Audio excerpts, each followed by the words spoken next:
Saya kesempatan pagi ini akan sharing berbagi dengan saudara satu pengajaran firman yang pagi ini saya berikan judul keluarga yang beribadah ya. Mari kita langsung saja baca ayatnya, Yosua pasal 15 ayat yang Yosua 24 ayat yang ke-15 saudara ya. Sama-sama kita akan baca ayat ini. Sorry ini agak naik ini asam lambung ya. Ayat 15 kita sama-sama baca ya. 2, 3.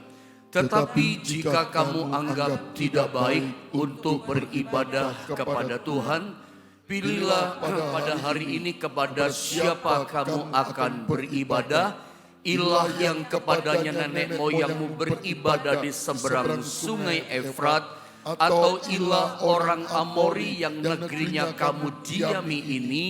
Tetapi aku dan seisi rumahku, kami akan beribadah kepada Tuhan. Saudara, dalam ayat yang kita baca ini adalah di mana saat itu bangsa Israel sudah memasuki tanah Kanaan ya. Mereka sudah dibebaskan, dikeluarkan dari tanah Mesir, tanah perbudakan, tanah kemiskinan, tanah penderitaan buat mereka. Bahkan mereka sudah bisa mampu dan bebas gitu ya melewati padang gurun yang keras, padang gurun yang ganas. Bicara tentang segala macam persoalan kesulitan yang ada. Dan dalam pasal Yosua pasal 24 ini mereka sudah memasuki, menduduki dan tinggal di tanah perjanjian. Apa itu tanah perjanjian? Tanah yang diberkati oleh Tuhan. Limpah susu dan madunya, limpah berkat-berkat yang tersedia buat mereka. Mereka sudah mendiami rumah mereka, membangun rumah mereka. Mereka sudah sangat diberkati, sudah jadi orang-orang yang sukses dalam hidup mereka. Berumah tangga, menikah, punya anak dan cucu. Intinya begini, mereka sudah menikmati segala macam fasilitas berkat dari Tuhan. Lalu ada perubahan. Apanya yang berubah? Imannya. Rohaninya mulai mundur. Mereka mulai pelan-pelan tinggalkan Tuhan. Masih punya Tuhan gitu loh. Masih percaya pada Tuhan. Tapi masih percaya kepada yang lain. Berubah gitu loh. Gak solid lagi imannya. Sampai dalam ayat ini Yosua tegas-tegasan kasih pilihan. Terserah kamu pilih menyembah kepada siapa. Coba saya baca ulang sekali lagi ya ayat ini ya. Perhatikan ayat 15 dalam Yosua pasal 24. Tetapi jika kamu anggap tidak baik untuk beribadah kepada Tuhan. Kita bicara tentang keluarga yang beribadah ya. Yosua berkata begini kepada jemaat Israel, keluarga-keluarga Israel. Tetapi jika kamu anggap tidak baik untuk beribadah kepada Tuhan. Pilihlah pada hari ini kepada siapa kamu akan beribadah. Ilah, Allah tapi hanya kecil. Kalau dalam ejaan lama itu ditulis dengan kata ilah. Apa itu Allah hanya kecil, ilah itu apa? Versi ejaan lama, berhala, patung-patung atau dewa-dewa sesembahan bangsa lain di luar Israel. Itu disebut ilah. Itu disebut Allah yang hanya kecil. Berhala saudara ya. Termasuk patung itu ya, termasuk dewa-dewa pujaan yang lain. Ilah dikatakan apa? Yang kepadanya nenek moyangmu beribadah di seberang sungai Efrat pada waktu di Mesir. Sesembah nenek moyang mereka. Ngeri ya Israel ini. Terus atau ilah orang Amori, negeri Kanaan di mereka tinggal, yang kamu diami ini. Tetapi kata Yosua, aku pilihan Yosua. Tetapi aku memilih gitu ya. Dan seisi rumahku, kami akan beribadah kepada Tuhan. Pilihlah. Jadi pada waktu itu rupanya bangsa Israel saudara ya. Mereka itu punya Tuhan, percaya pada Tuhan. Tapi masih percaya kepada ilah-ilah yang lain. Masih percaya kepada jimat-jimat. Masih percaya memegang yang namanya apa ya? Benda-benda bertua, benda-benda keramat yang dipegang, yang dipunyai, yang dipelihara oleh bangsa-bangsa Amori. Terserah kamu mau pilih kepada siapa kamu beribadah. Begitu masuk tanah Kanaan, mereka malah mundur gitu. percaya pada jimat-jimat, ilah-ilah, dewa-dewa lain gitu. Jadi kayaknya kalau saya boleh ngomong permisi bicara nih saudara ya, kayaknya nggak ada bedanya Betty gitu loh, beda-beda tipis gitu loh ya saudara ya, sama gereja Tuhan, sama orang-orang Kristen pada masa kekinian. Ke gereja iya gitu ya, punya Tuhan iya, tapi punya jimat juga iya. Susah ngomongnya, ini orang Kristen tapi masih punya berhala. Orang Kristen punya Yesus Tuhan yang besar, yang dahsyat. Dia percaya, kamu percaya Tuhan? Percaya. Yesus? Iya percaya dong. Tapi ketika dalam kesulitan tertentu, kesukaran tertentu, dia percaya dengan benda-benda bertuah. Dia percaya dengan jimat-jimat. Jujur saja dalam hidup kekristenan orang percaya dalam gereja Tuhan masa kini. Banyak yang begitu Bapak Ibu Saudara. Beda tipis kan sama gereja Tuhan, umat Tuhan yang ada di tanah Kanaan. Punya Tuhan iya, tapi masih punya jimat. Masih pegang berhala, masih pelihara berhala, masih pelihara benda-benda bertua untuk bisa menolong mereka. Sehingga Yosua ngomong gini soal keutuhan keluarga. Kita bicara hal yang penting perkara keluarga. Keluarga yang beribadah. Dalam keluarga kita pastikan ada keselamatan dalam keluarga kita. Kita bicara pagi ini sesuatu yang penting. Kita harus bisa bawa seisi keluarga kita utuh. Keluarga yang beribadah, ada keselamatan dalam keluarga kita. Pastikan itu loh. Jangan terpecah. Beribadah ke gereja tapi masih percaya yang lain-lain. Makanya Yesus berkata, terserah, pilihlah pada hari ini kepada siapa kamu beribadah. Ini ngomongnya kepada keluarga. Pilihlah, hidup ini pilihan. Ada jangan bingung dengan pilihan dunia, pilihlah Yesus. Seperti sebuah cerita klise, cerita ilustrasi yang sering kita dengar, kita dibikin bingung. Ya, ada orang tua, ada ayah sama anak jual keledai jalan ke pasar. Itu kan cerita sering kita dengar kan. Lalu ketika berjalan ke pasar, itu keledai itu jalan. Jadi mereka cuma bawa talinya biarkan keledainya jalan begitu tanpa ditunggangi. Di tengah jalan ketemu sama orang. Kalian ini ayah dan anak yang bodoh banget sih. Masa kalian jalan, keledainya jalan, ditunggangi dong keledainya sampai pergi ke pasar. Dibilang bodoh mereka. Dinaikinlah keledai yang kecil sama ayah sama anak. Enggak lama di tengah jalan ada orang komentar lagi. Ini ayah sama anak orang enggak tahu adat, enggak punya peri kebinatangan, menyiksa binatang. Jahat banget sih kalian berdua. Masa keledai kok dinaikin orang berdua, ayahnya ngalah turun, anaknya yang naik. Sampai di tengah jalan ada orang komentar lagi. Kamu ini anak gak tahu adat ya. Anak gak hormat sama orang tua ya. Ayahnya disiksa. Akhirnya bingung kan saudara ya. Anaknya turun lalu apa mereka buat? Digotong berdua itu keledai. Begitu nyampe pasar diketawain sama orang. Ini bapak sama anak yang geblek bodoh banget. Keledai mestinya dinaikin kok malah keledainya naik mereka berdua gitu. Bingung kan saudara ya. Mereka pikir benar, salah juga. Mereka pikir salah, ternyata benar juga. Sebetulnya ya ditunggangi juga gak masalah. Keledai itu kuat, memang binatang beban. Kalau kita nurutin pilihan yang daripada dunia kita bisa salah. Hidup ini pilihan, perkara pilihan kita penting. Termasuk yang paling penting urusan dalam keluarga kita.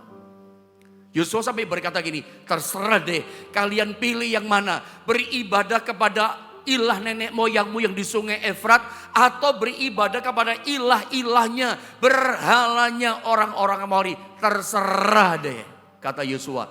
Tetapi aku membuat pilihan, aku, ini penting loh, dan seisi rumahku kami beribadah kepada Tuhan. Tentu kita tidak ingin saudara ya, nanti pada waktu di sorga suami selamat, istri masuk neraka. Atau kebalikannya, istrinya selamat masuk sorga, suami masuk neraka. Orang tua masuk sorga, anak masuk neraka. Atau kebalikannya, anaknya selamat masuk sorga, orang tuanya masuk neraka. Tentu kita ingin di alam kekekalan abadi nanti, kita seisi keluarga ada di sana. Semua kita ketemu reuni ada di sana, gitu ya. Kita tidak ingin satu anggota keluarga kita yang binasa. Pastikan keluarga kita adalah keluarga yang beribadah hanya kepada Tuhan. Ada keselamatan dalam anggota keluarga kita. Betapa indahnya kalau kita dengar kesaksian. Makanya keluarga itu penting. Keluarga itu penting. Ada satu ayat Kisah Rasul mengatakan Yesus Tuhan kita akan tetap tinggal di sorga sampai pemulihan segala sesuatu. Sampai gereja Tuhan sempurna, gereja Tuhan dipulihkan, baru dia turun. Tapi kita tahu gereja itu tidak akan sempurna sebelum keluarga disempurnakan. Gereja ini akan pulih, gereja Tuhan. Tapi yang dipulihkan dulu, disempurnakan itu adalah keluarga dulu. Anda baca Alkitab baik-baik, telusuri Alkitab. Dari mulai kitab Kejadian yang pertama, itu ditulis pertama kisah tentang keluarga. Anda tahu keluarga tentang siapa? Keluarga Adam dan Hawa. Itu kitab Perjanjian Lama. Nanti di akhir kitab Perjanjian Lama, itu pun kisah tentang keluarga. Hati ayah kembali kepada anak-anaknya, hati anak kembali kepada ayahnya. Anak yang memberontak, janji Tuhan apa? Dipulihkan hati anak. Kembali kepada ayahnya, kembali kepada ibunya yang terhilang. Mengingat zaman sekarang itu tidak gampang. Ada narkoba, ada free sex, ada perjinahan, ada pornografi, ada minum mabuk perjudian.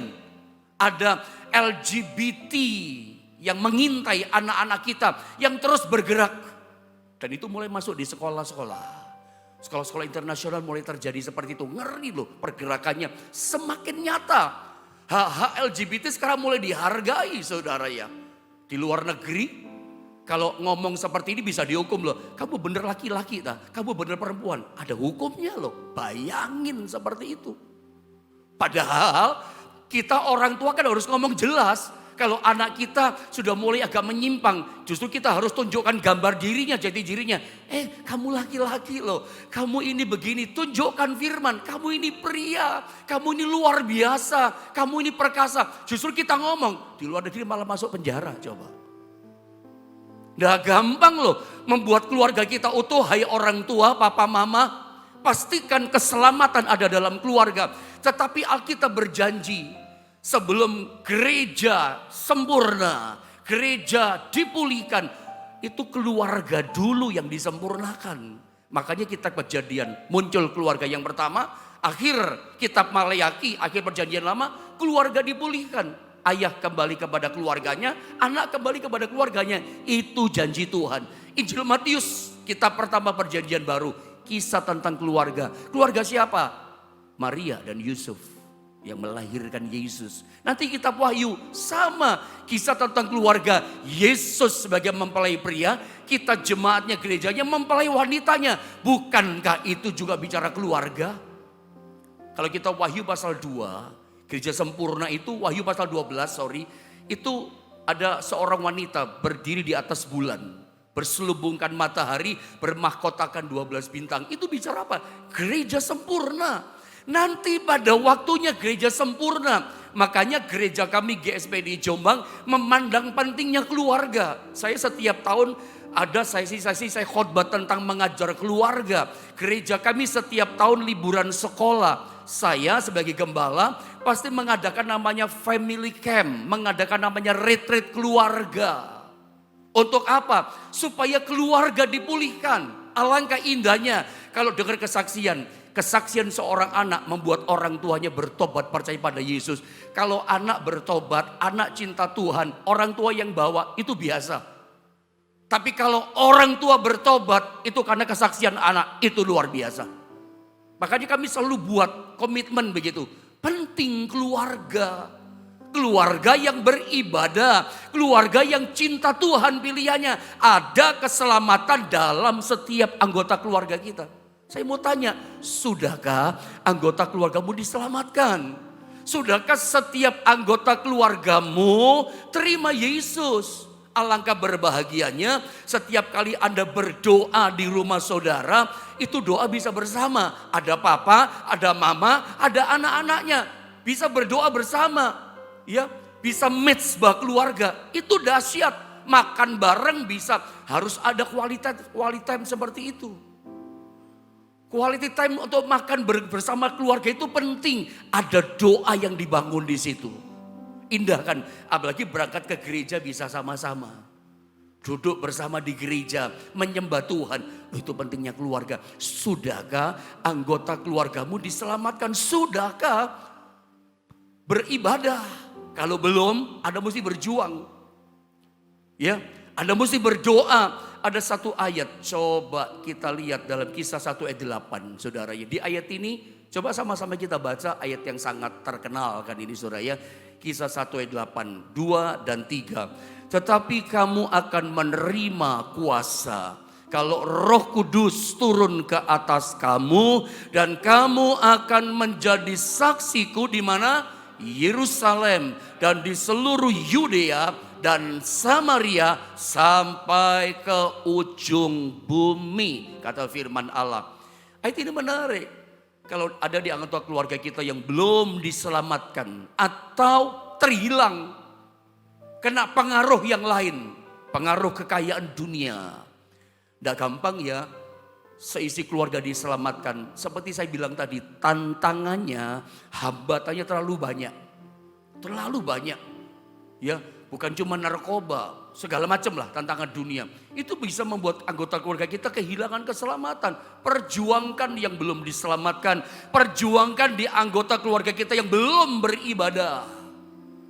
Alkitab katakan, kalau kita menerima kuasa Tuhan turun atas kita, ada tandanya kita ini akan menjadi saksi. Kamu akan menjadi saksiku. Sekaligus kita bersaksi.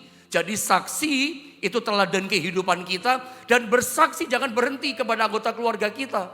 Suamikah yang terhilang, istrikah yang terhilang dari Tuhan, bisa begitu loh. Bukan cuma suami yang terhilang, istri pun bisa terhilang. Anak kita pun bisa terhilang. Mengingat tantangannya yang tidak gampang di akhir zaman ini. Jadi saksi, jadilah teladan hidup kita. Dan bersaksi dengan perkataan kita. Dari mulai mana? Yerusalem. Yerusalem secara rohani bicara intern dalam rumah kita. Saya ulang ya. Jadilah saksi dan bersaksi dari mulai dalam rumah kita diselamatkan. Anggota keluarga kita itu bicara Yerusalem, intern rumah kita. Lalu Yudea itu tetangga kita, kanan kiri muka belakang kita, kenalan kita, jadi saksi, bersaksi sama mereka. Lalu sampai ke Samaria, sampai kota kita, kampung kita, RW kita, apalah desa kita, kota kita, sampai ujung bumi. Kemanapun kita pergi melangkah, jadi saksi, jadi berkat, bersaksi. Tetapi indah, Yesus ajarkan keluarga dulu beribadah. Keselamatan Yerusalem dulu, intern. Kisah 1 ayat 8, sebetulnya ayat ini bicara pentingnya perkara keselamatan dalam anggota keluarga kita. Itu mesti diperjuangkan, jadi saksi kita. Kisah 1 ayat 8 bicara itu. Yang pertama intern dulu dalam rumah diselamatkan. Ini sesuatu yang penting. Terbukti bangsa Israel pada zaman Yosua udah nikmati berkat semua, lupa sama Tuhan. Godaan loh saudara ya. Kesuksesan berkat itu bisa godaan. Nah, saya sekarang dengan cepat akan membawa saudara belajar langsung pada satu kisah keluarga. Keluarga siapa? Keluarga Yakub dengan anak-anaknya. Dalam Kejadian pasal 43, background dari cerita ini adalah anak yang ke-11 daripada Yakub, Yusuf, udah jadi orang sukses. Yusuf sudah jadi orang hebat. Sebelum kita baca ayat ini, saya ceritain dulu backgroundnya. Sudah populer Yusuf, udah terkenal, sudah kaya raya, sudah jadi seorang miliarder dia. Dia menjadi orang kedua setelah Raja Fir'aun. Dia punya otoritas yang besar, jabatannya tinggi, orang sukses gitu loh. Tapi ketika dia sukses, dia gak lupa sama ayahnya. Ketika dia sukses, dia gak lupa sama kakak-kakaknya. Gak lupa sama adiknya yang bungsu yang di rumah, namanya Benyamin. Walaupun dia ada kepahitan, dia abaikan kepahitan itu. Rupanya ini rahasia Yusuf jadi orang yang diberkati. Makanya ya papa mama kalau kita jadi orang tua, kita mesti ajari anak kita kayak Yusuf. Nih nanti kalau kamu sukses ingat kokomu loh. Ingat titimu loh, ingat mememu loh, ingat adikmu. Kalau adikmu ada kesusahan tolongin dia. Nanti kalau kokomu, kakakmu ada kesusahan, kamu adik mesti bantuin koko. Mesti rukun ya, mesti saling menolong ya. Anda jangan pikir enggak penting, itu kesaksian. Itu ngomong. Namanya orang tua kalau dalam otoritas kuasa Tuhan itu akan diingat-ingat. Ada rambu buat anak-anak kita. Supaya dia gak terjun ke jurang binasa. Mau dia sudah berkeluarga sekarang Anda boleh ngomong kok. Apalagi masih dalam rumah kita. Kasih tahu. Saling menolong loh. Mesti rukun loh kalian. Kalau enggak, Anda enggak ada omongan itu, pesan itu sama anak-anakmu. Kasihan nanti kalau besar. Bertengkar terus nanti. Yusuf itu contoh, keluarga Bapak Yakub itu contoh. Kita baca saja ayatnya atau saya baca ya.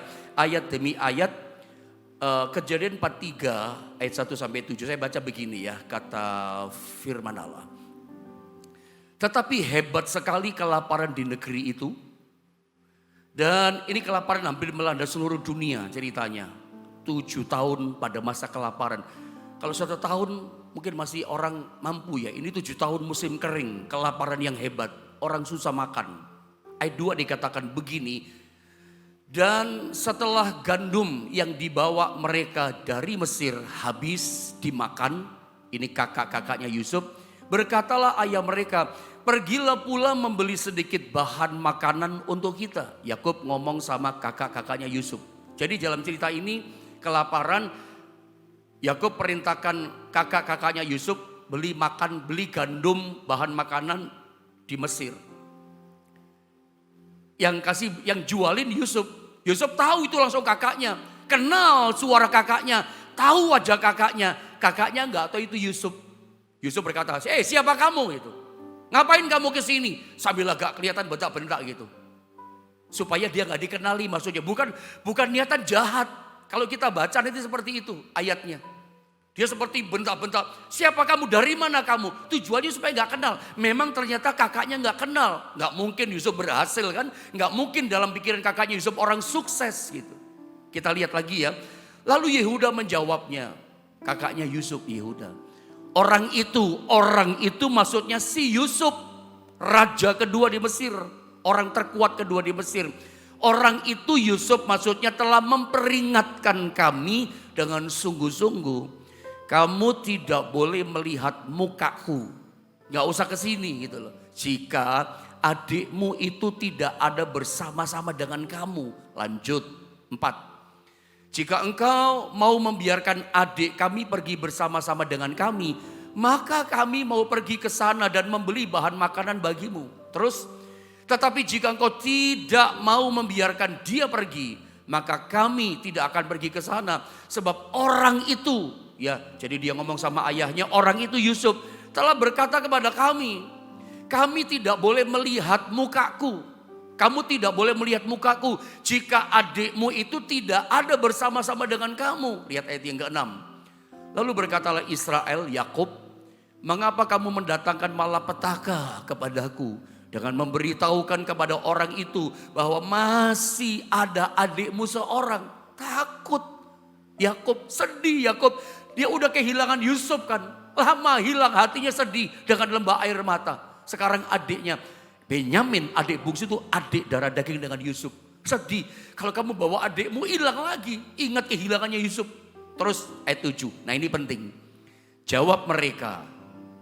Orang itu Yusuf telah menanyai kami dengan seksama tentang kami sendiri dan tentang sanak saudara kita. Masih hidupkah ayahmu? Terus adakah adikmu lagi? Yusuf tahu dia masih punya adik kok, Benyamin masih kecil waktu itu. Adik darah dagingnya dia yang sangat disayang sama Yusuf. Dan kata kakaknya begini sama ayahnya. Kami telah memberitahukan semuanya kepadanya. Seperti yang sebenarnya apa adanya ya. Bagaimana kami dapat menduga bahwa ia akan berkata, bawalah kemari adikmu itu. Ini sebetulnya kalau istilah bahasa sekarang ya. Ini politiknya Yusuf. Politik apa pendeta? Pengen ketemu sama papahnya. Rindu peluk ayahnya. Ini politiknya Yusuf. Dia pengen ketemu sama adiknya yang dia cinta yang namanya Benyamin. Politiknya dia itu. Tapi pelajaran penting yang begini. Orang itu yang bernama Yusuf ketika dia sukses, terkenal, mapan, kaya raya, berhasil. Lihat catatan pentingnya buat kita. Dia itu anak yang gak lupa sama ayahnya, papanya. Dia kakak yang gak lupa adiknya. Dia adik yang gak melupakan kakaknya. Dia tolong, dia bantu ayahnya. Dia bantu adiknya, dia bantu kakaknya. Dia jadi berkat memberkati seisi keluarganya. Ini keluarga yang luar biasa ya, punya anak seperti ini. Ini hasil didikan tentunya. Ajaran dari orang tua masuk sama Yusuf. Sampai urusan ibadah ketika dia mengalami kesukaran, penderitaan, sikapnya tetap manis. Itu ajaran loh saudara ya. Nggak mungkin tahu-tahu anak jadi setia. Nggak mungkin tahu-tahu seorang anak meskipun di luar kota tetap beribadah. Itu hasil ajaran loh. Yakub berhasil didik anaknya ini. Meskipun jauh dari orang tua, dia bisa ambil pilihan, keputusan yang baik. Tidak kesasar jalannya, pilih yang jahat. Tapi menariknya, bicara tentang keluarga yang beribadah, ada keselamatan dalam keluarga. Anda lihat ya, Yusuf ini saudara ya. Ketika dia sukses, dia ingat sama ayahnya. Ketika dia berhasil, dia rindu sama ayahnya. Dia pengen tahu ayahnya masih hidup atau enggak. Mamanya udah meninggal ketika melahirkan adiknya Benyamin. Mamanya udah mati. Saya udah gak punya papa, papi saya udah meninggal. Mami masih ada di Gudo. Daerah namanya Gudo, saudara ya. Kadang saya ingat papi saya. Walaupun saya sudah jadi papa, punya anak-anak. Segede gini kadang saya masih ingat sama papi saya. Kadang kebawa mimpi saudara ya. Kadang saya sedih sendiri. Kadang saya nangis gitu saudara ya. Kalau begitu ya saya ke kuburan biasanya. Saya suruh sopir gereja untuk beli bunga. Pagi-pagi sama istri saya. Sama anak kalau libur. Ya pergi ke kuburan papi saya. Cuman mengingat saja. Saya tidak komunikasi dengan orang mati. Tapi ya namanya anak kangen. Walaupun papi sudah mati. Tapi kangen. Saya ngajak mami saya pasti biasanya. Kami sekeluarga datang ke papi yang di kuburan. Beruntung kalau Anda masih punya papa sekarang. Kalau Anda masih punya mama sekarang ya beruntung gitu loh. Hormati, hargai keluargamu. Yusuf itu berhasil, itu karena orang tuanya kan. Setiap kita sukses berhasil pasti karena orang tua. Keberhasilan itu pasti karena ayah ibu kita, papa mama kita yang membesarkan kita, yang mendidik kita, ya yang menyekolahkan kita. Kita bisa punya pengetahuan dari mana? Kadang anak ini berpikir membodoh-bodohkan orang tuanya. Kadang kita anak kelewatan, menganggap orang tua nggak ngerti apa-apa, bodoh. Ya, kita sampai alpa sama orang tua kita. Apa ya? Itu sebuah kekeliruan gitu ya. Kadang kita punya kekurangan, tapi ya mesti berubah. Saya pernah cerita gak sama saudara ya? Kayaknya pernah ya. Itu cerita itu membekas sama saya. Di Jakarta itu ada seorang papa yang istrinya udah meninggal. Kaya raya, 75 tahunan waktu itu kalau gak salah. Sekarang udah meninggal lah. Saya di sana saja tahun berapa ya? 97-an gitu. Itu 75 tahun, kaya si om ini saudara ya. Si papa ini kaya, punya 4 anak. 3 laki, 1 perempuan. Perempuannya 1. Itu apa ya, kekayaannya dikasih sama anaknya semua. Asetnya, perusahaan udah dibagi. Singkat kata setelah dibagi semua. Papanya cuma sama suster saja di rumah. Dulunya jalan-jalan sama papanya, tapi setelah hartanya dibagi, anak gak pernah datang lagi ke papanya. Telepon saja enggak kayaknya ya. Cuma di papanya dikasih rantangan. Rantangan, biasanya Pak makan di mana Pak? Restoran Pak, jalan-jalan di mana? Singapura segala macam. Begitu uangnya udah gak punya uang papanya. Nggak ada datang sama papanya. Pak ayo jalan-jalan, gak ada. Akhirnya papanya sedih ya. Kalau sahabatnya datang, kamu sih hari tua kayak begini kamu udah kasih semua, kamu gak punya sekarang. Dia berkata, anak-anakku, maaf kata-kata kurang ajar semua. Wow, anak-anak saya gak baik, anak-anak saya katanya. Semuanya gak baik. Lalu mereka bikin cinta sandiwara. Sandiwara gini, dia pergi ke Hong Kong. Memang ke Hong Kong sungguhan, teman sahabatnya. Telepon 4 anaknya. Walaupun itu salah tapi sandiwara. Telepon 4 anaknya. Satu-satu ditelepon. Saya ingat cerita itu gini. Si teman sahabatnya papanya. Ini om ada di, susu ada di Hong Kong. Kasih tahu sama papamu, uang papamu bermiliar-miliar di Hong Kong tahun-tahunan, mau dicairkan gak, mau diambil gak? Mumpung susu ada di Hong Kong, mau dicairkan gak? Kaget anak pertama, telepon sampai anak perempuan yang keempat, satu-satu ditelepon. Langsung teleponan mereka 4 anak, papa masih punya duit banyak, bermiliar-miliar di Hong Kong katanya. Langsung datang 4 itu ke rumah papanya, tiap hari. Bahkan mereka ngomong gini, dipijitin papanya, pak mau makan apa pak? Ayo pak jalan-jalan kemana pak? Naik baby van, naik Alphard waktu itu sudah ada kan saudara. Bayangin. Mereka berpikir papa masih punya KW, papa masih punya warisan kan. Uangnya masih banyak. Ketika merasa gak punya uang gak ada yang datang. Ya, tapi anehnya ya ketika anaknya mulai kunjungi, anaknya perhatian. Papanya sehat lagi, jarang sakit. Waktu jarang komunikasi, anaknya jarang ngomong, anaknya jarang datang. Sakit-sakitan papanya, sedih kan hatinya. Puhau, anakku puhau sampai ngomong sama semua orang. Gak hormat, udah habis, udah dikasih semua. Mesti belajar dari Yusuf loh. Iya, orang tuanya gak ada, kakaknya gak punya apa-apa, adiknya pun gak punya apa-apa. Ingat sama mereka semua. Makanya kalau kita punya anak, ingetin itu. Lu mesti tolong saling menolong loh kakak adik. Loh itu penting loh kata-kata saudara ya. Nanti supaya anak kita jadi kayak Yusuf. Ya. Tidak saling melupakan seperti ini. Cinta orang tua bukan karena hartanya yang dia punya. Justru kalau kita berhasil ingat itu karena jadilah orang tua. Pengetahuan datang dari mana keberhasilan? Saya yakin doa orang tua. Ingat gak waktu kita kecil? Kalau saya kecil saya ingat. Anak-anak saya kecil pun saya buat seperti itu. Mau sekolah saya doakan. Ya, nanti mau tidur doakan lagi anak. Ditumpang tangankan. Masa depan penuh harapan. Loh ini ditumpang dari tangan dari kecil loh saya. Loh iya loh saudara ya. Saya ingat itu doa orang tua. Makanya saudara yang jadi anak, meskipun saudara sudah berkeluarga masih punya ayah ibu, ingat loh orang tua papa mama. Ya, apalagi kalau belum diselamatkan, pastikan ada keselamatan dalam anggota keluarga. Kita bersyukur ya kalau pagi ini setiap anggota keluarga kita sudah ada dalam Yesus. Singkat lagi ya. Jangan seperti cerita ini, lihat Anda cerita ini, gak usah dibaca karena waktu terbatas. Orang kaya pesta terus, Lazarus sengsara. Singkat kata dua-duanya mati, saya potong ceritanya. Orang yang kaya raya ada di tempat yang panas. Gambarannya neraka gitu lah kira-kira, walaupun belum neraka. Tapi sebutlah tempat itu neraka. Dan ketika di tempat penyiksaan itu, penderitaan itu, dia ngomong sama Bapak Abraham.